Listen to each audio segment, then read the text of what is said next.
The Department of Fire and Emergency Services in Western Australia have just released a statement saying that there's currently a radioactive capsule lost on a highway. They said the cylinder in question is used in mining equipment, and that if anyone gets close to it, the equivalent would be like having 10 X-rays per hour. The radioactive capsule fell out of a trunk.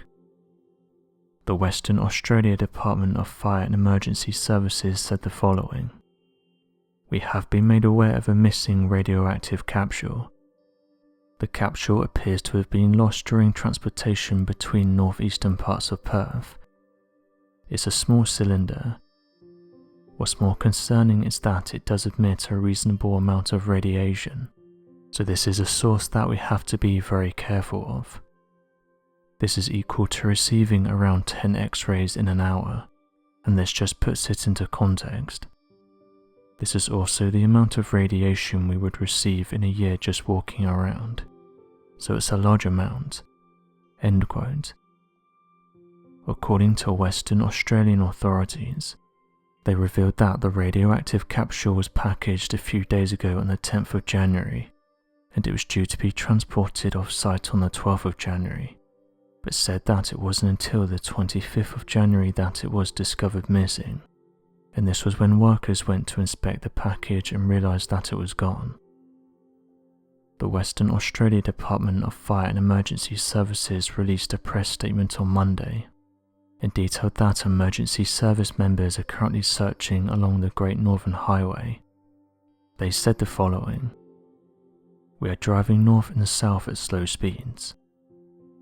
The worrying thing about this is emergency services and the Hazard Management Agency were notified that night, but did say they can't be sure where and when the device fell off the truck. So as of right now they have to go back and search over 1,400 kilometers, which is the amount of distance that the truck covered during its journey.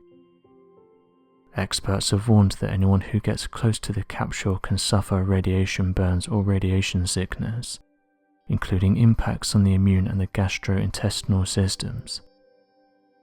Chief Executive of mining giant Rio Tinto Iron Ore Simon Trott apologised and said the company is doing everything they can right now to fix the problem. Mr. Trott said the following: "We recognise this is clearly very concerning and are sorry for the alarm it's caused in the Western Australian community. As well as fully supporting the relevant authorities, we have launched our own investigation to understand how the capsule was lost in transit." End quote.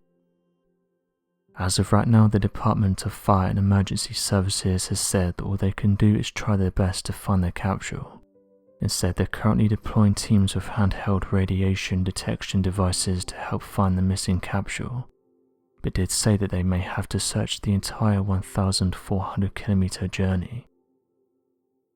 Scientists have said that another discovery involving radioactive materials is currently being made in things like glaciers.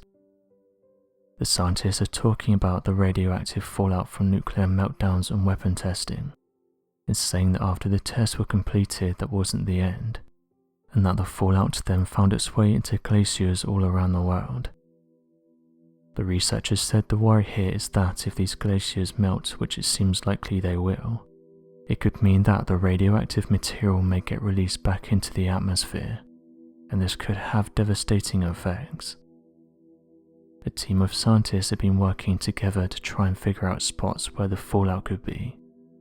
So far they've managed to find nuclear fallout in the Arctic, Iceland, the Alps, British Columbia, as well as Antarctica. It doesn't help either that researchers have said that Antarctica is melting at an alarming rate. Scientists who have been mapping and studying Antarctica have come forward and said they've been noticing some strange warming effects. This is happening at times that they wouldn't expect, for example like winter and in places like Antarctica.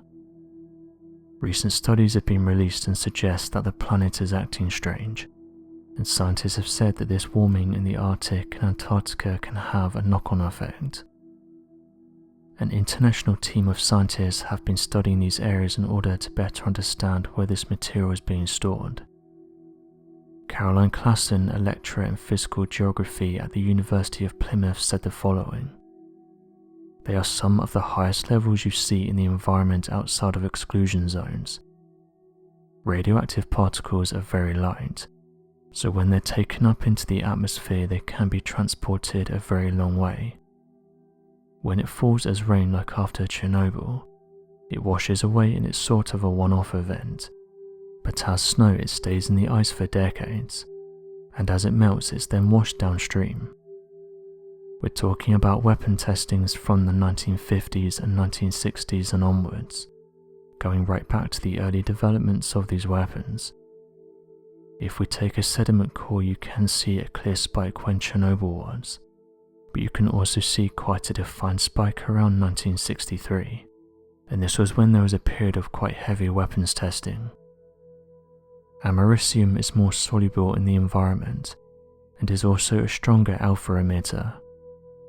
Both of these things are bad in terms of uptake into the food chain." End quote. Other studies have shown this is also having an impact on the environment, and in just 10 years wild boar meat contains more than 10 times the safe levels of cesium. So what do you make of these recent announcements? Be sure to leave your questions and answers in the comment section below, and help us to grow this community while working to solve these unexplained mysteries. Thank you for watching, and don't forget to subscribe for more videos.